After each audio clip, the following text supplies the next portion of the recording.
This is Standing Watch. And now, Evangelist Norbert Link. Greetings, everyone, and welcome back to our Standing Watch program.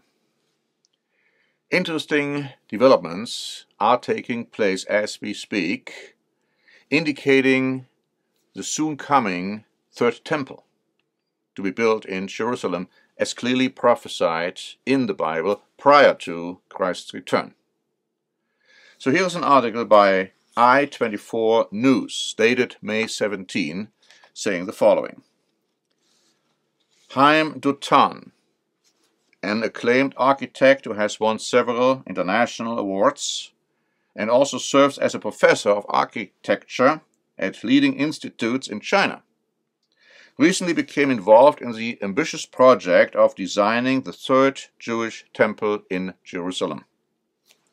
Known for his projects, such as the Grand Canyon Glass Bridge in China, renowned as the tallest glass-bottomed bridge in the world, Dutan last year joined the right-wing activist and literature scholar Professor Hillel Weiss and pitched a session of the Jerusalem International Conference. Dutan's pitch, Building Jerusalem, the Temple City, and the Road to Peace, was divided into three sections. The first was dedicated to the transportation and economy of the future Temple City of the Israeli capital. The next pitch described future plans for the Jerusalem of the Third Temple era, inspired by biblical sources. Several questions remain open in the proposal. Who would be in charge of the new temple? What would happen to the Al-Aqsa Mosque, one of the most sacred sites in Islam, located on the Temple Mount? What would the consequences of rebuilding a new Jewish temple be amid the complex flashpoint geopolitical atmosphere of the Middle East?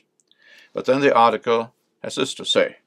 The fact that a prestigious architect who is secular and does not have any political background, is involved in such a project makes this case all the more interesting, if not more tangible.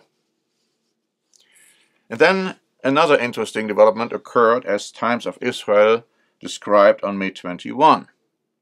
National Security Minister Itamar Ben-Gvir visited the Temple Mount in the Old City of Jerusalem on Sunday, declaring it a demonstration of Israel's ownership of the flashpoint holy site and drawing fierce condemnations from Jordan, Egypt, and other Arab states. We are in charge here, Ben-Gvir declared as he toured the site. I am happy to go up to the Temple Mount, the most important place for the Jewish people. And so, of course, Turkey called Ben-Gvir's visit a storming of the Al-Aqsa Mosque. Israel's 365 News wrote on May 22 that the U.S. State Department released a statement saying the visit was provocative. But, interestingly, Kenya has a slightly different perspective. Israel's 365 News wrote on May 22 that the senior advisor to Kenya's president visited the Temple Mount in May and said this. The fact that the Temple Mount is not accessible to people of all faiths should not be tolerated. It is time that the veil of hypocrisy be lifted and the issue faced head-on. And in this context, another interesting development is taking place, and CBN wrote on May 22. Last September, 5 red heifers arrived in Israel amid great fanfare because some Jews and Gentiles believe red heifers are a key element leading to the building of the third Jewish temple. Let me just interject. The Bible does not require the existence of a red heifer in order to build the temple, but as the article points out, many Jews, specifically Orthodox Jews, believe it. And so from that standpoint, the article is interesting in stating the following. These red heifers are now between 1.5 and 2 years old. They need to be at least 3 years old. And within that time span, they cannot have a blemish or anything that would disqualify them for the ceremony, even one white or black hair. According to those working on the project, the ceremony of the red heifer needs to be performed on the Mount of Olives, and in a place that would have looked directly into where the temple stood. The land directly east of the Temple Mount, purchased 12 years ago, meets both of those standards. Rabbi Mammel owns the land on the Mount of Olives.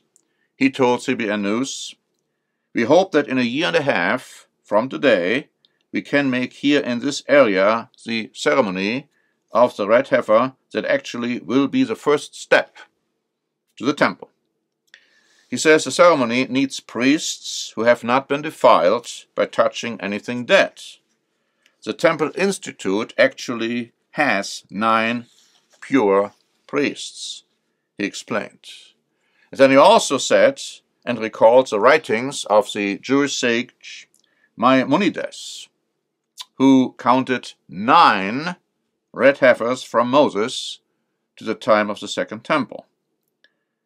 It's not his way to write, but suddenly he said that the 10th heifer will make the coming of Messiah, he said. And then he concluded, so we are waiting. And yes, we are waiting and watching, and perhaps experiencing very soon the return of Jesus Christ, the Messiah, after the third temple in Jerusalem has been built.